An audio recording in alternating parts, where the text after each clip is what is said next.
Right, let's crack straight on because there's plenty to get through. I'm just off out down beach again. I'm wearing makeup today.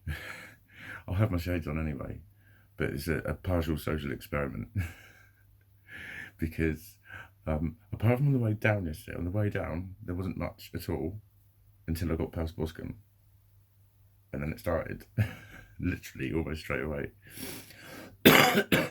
And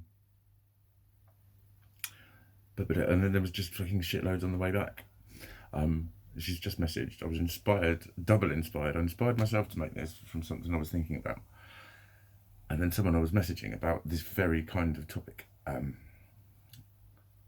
messaged me something along the lines of what I was thinking about very much. And it was a little bit of a penny kind of drop moment for me. Because whatever it is that causes your anxiety, whatever it is that you go through, you will always have that interpreted back to you as that's just a fear. And a lot of the times they're right, but a lot of the times they're not wrong, but they're missing a very important detail. Because fear is a concern over an unpleasant event that may take place. You're afraid of it happening. That's the way that fear is sort of pitched. In actual fact, it's not the fear of the something, it is the something. The something happens. For instance, humiliation. Humiliation is the killer, and it's the fear of that humiliation. And the feeling of humiliation is one of the most powerful feelings that there is. Hence all of that sticks and stones may break my bones, blah blah blah blah nonsense is nonsense. Fucking nonsense. Because there's an energy to it. Like I've said in a lot of my videos, you can objectify, and please don't misinterpret that word. Everyone thinks that means sexually. That's sexual objectification. But objectify, look at it as an object. Look at it from over here, from over there. You can objectify it and say, so something unpleasant had da da da da da, and so what? Because that doesn't have a relationship and an emotional connection to what's actually going on, and the energy of what's going on is fucking crippling for a lot of people. So it's not fear of something that might happen, it's fear of something that always happens in one way or another. And it's not people's fault, but you know, like the overcorrection of me when I have misunderstood something and I try and explain that I misunderstand that something, and people think they're being polite by really, really over explaining it, and it's like they're just really showing me how badly wrong it really fucking was. I'm going over and over it and over it. And it's, you know, when you have your buttons pushed like that, and it's not, you know, that's another misused expression as well. I mean, you know, there's a response that happens to it. And, you know, another one I thought this morning, that phrase, you know, you can't control what's being said to you, but you can control your response to it. And it's like, really, can you now? Can you now? Because when I have ever argued with any of that shit, look at how pissy you fucking get. Why are you getting pissy? You're getting pissy because let's step back and look at our subconsciouses. My subconscious is telling your subconscious that your subconscious has got something fucking wrong. And you don't fucking like that. Because you need to fucking believe what you fucking believe. That's how much you fucking hold on to your paradigms. That's why cognitive dissonance happens. When it happens at extreme levels, you end up fucking bonkers. So that's what causes your response, is when something, when you feel personally challenged, when someone has cast an aspersion at you. Look at it that way. Someone accuses you of stealing something. Fucking what?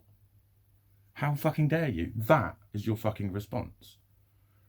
And in that context, you'll be, you know, you'll justify yourself. You didn't fucking steal it. Blah, blah, blah, blah, blah. The point is, I'm using it as an analogy. There was a woman once that trained me on what was it? One of the health training seminars. You have to go on about 4 or 5 a year when you work in healthcare. And I think it was a 2-day with her. And she thought that the word was an analogy. So she said, "Are you using an analogy?" An analogy.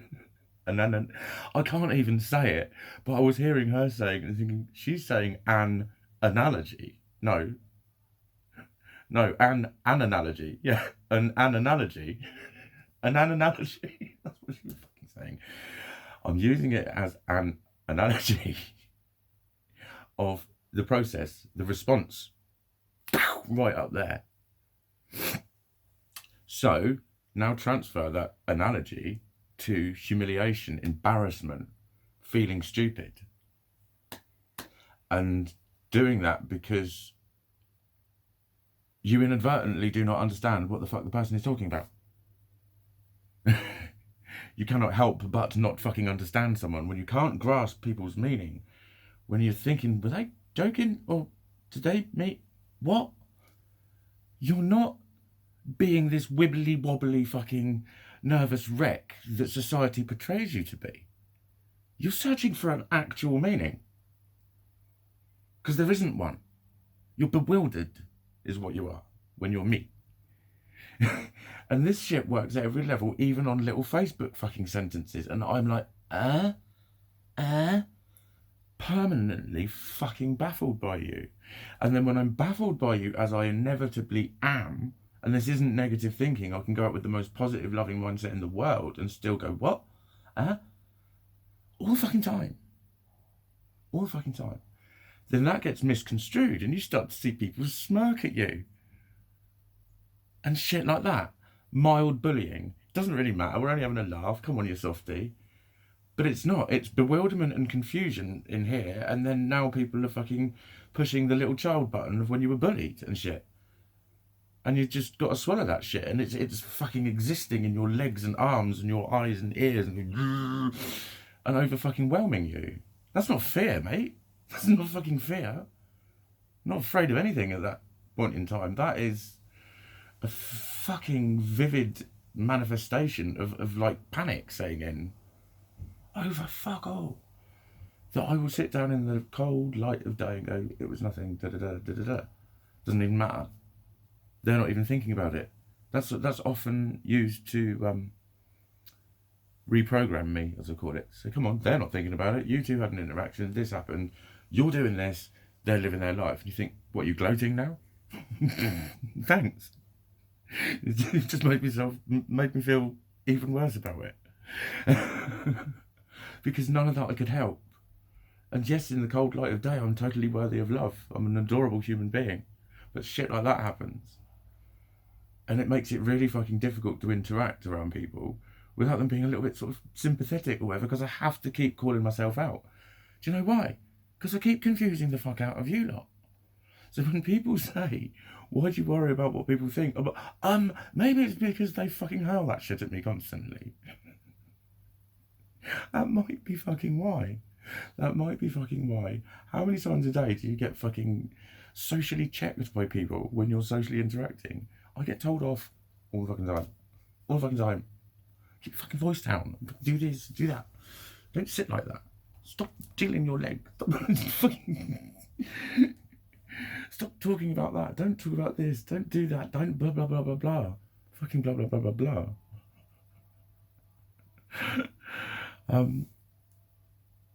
So to me, it was just like, it helped me. How did it help me? It helped me to sort of think, actually, by saying that it's just fear, I then feel quite murky about myself. Like, yeah, I'm just scared. It's like, actually, no, mate, you're not just some scared little cunt. You're not just some little wibbly wobbly little twat. You're someone who experiences symptoms of a fucking mental illness. And it is not psychologically magic awayable. Thank you very fucking much, Flea. It's literally all I want to fucking say to you people.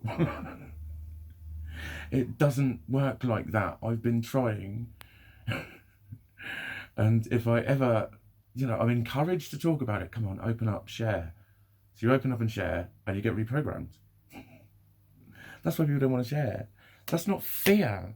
That's not fear. is what fucking happens, because you're up against paradigmical beliefs that society has that can just tell you to pull your socks up. Come on, we're all in it together. You're fucking not. You're fucking not. You're not mentally unwell if you can do that. It's not fucking simple. That's why it's mentally unwell. That's why there's a difference to it. And God, try and have a fucking illness that virtually, it feels like 90% of the world wants to just tell you it's either nothing or, well, it shouldn't prohibit you from living a normal life. Let's just simplify it, objectify it. Well, you're going to let it bother you? Say something general. Be more positive. Get out there and live. Just say something vague and vacuously fucking positive, really. It doesn't really come with a list of instructions. It's just change your mind. It's not that simple. I've changed my mind millions of times. I've got a lot of minds. An abundance of minds in here. And not a lot of them like each other. Most of them fucking hate me. They masquerade as me. They literally do. I catch myself thinking negative shit about myself sometimes, just automatically, while I'm on thinkoids about things. It's like, God, why do you fucking care about shit like that? And why do you...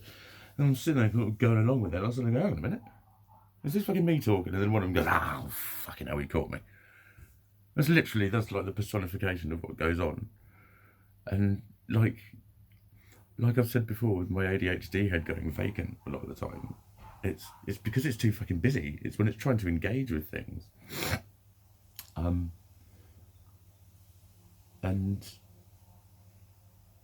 it'll just kind of switch off and let it fucking happen. And I think, yeah, how much of my life have I just been switching off and letting it fucking happen with a team of fucking Mikey-hating psychological fucking bullies being my thoughts? Programming much? And that's what's been fucking going on, basically. So yeah, identity crisis, fully. That's what I don't know whether to call it an identity crisis or a nervous breakdown. What actually sparked it off and pickleth my cucumber that I doth haveth. But yeah, identity fucking... Not just the whole fucking girl thing, girly boy, whatever the fuck I am, whatever the fucking hell I am. Just who even am I? Like, what even am I? Where are my thoughts coming from? What's the personality that's generating these opinions? Like, just found so many of them that didn't agree with each other. I'm a little disappointed. My hair has got to the point where the clay has turned into wax and now it's gone droopy and slimy. But I'm off out and I'm going to be a little bit sociable for a short while. I'm going to see a friend. It's her daughter's first birthday and she's going to be in a beach hut, and her beach hut is about a 3-minute bike ride, 5-minute bike ride maybe, from the very end of my normal bike ride right down to the end of the prom, up that end. It's weird. Normally they ban bikes at this time of the year, from like May onwards, and no one said anything, and I've ridden past many a Ranger type with his belt and turquoise t-shirt, and they've been driving up, and there's loads of the vehicles, loads of them down there with the lights on, and they all drive really slowly, and they won't beep at you. There's like, sometimes you think, oh fuck, there's one of them behind me that you haven't even noticed. They're very respectful, and they always like wave and thank you. And there's one who's very friendly. I've seen him about 10 times this week because they run up and down the beach, going this way and that all day. So I've seen him a few times. This nipper with bright blue shades. He's like, oh, mate, to my tunes. So I'm going to pop in there and actually do some socialising with some people in a normal interaction with like all age ranges of people possibly around. And I might last 30 seconds, or I might last an hour, who knows. But she put an open invite on Facebook this morning, so I'm going to like pop my head in. I know exactly where it is. It's in a really cool little spot, so I'm tying my bike up there. And if it works out, there's a toilet just downstairs. There's taps if you want to wash anything. They've got a little gas burner, you can make tea and coffee, they bring food. It might be quite a nice spot to sit for a couple of hours, so I'm going to go and buy my picnic lunch. I've sprayed myself liberally with liquid. I'm going to ride my bike. I'm going to take some painkillers before I go. I'm running out of those. I'm hoping they sell me them in Boots. Like, yeah, you can't use these for more than 3 days. I don't. I'll take a couple before I go on a bike ride. I haven't used them for about 3 or 4 weeks. But that's another thing to do with all this. Oh, it doesn't matter. That's way too long.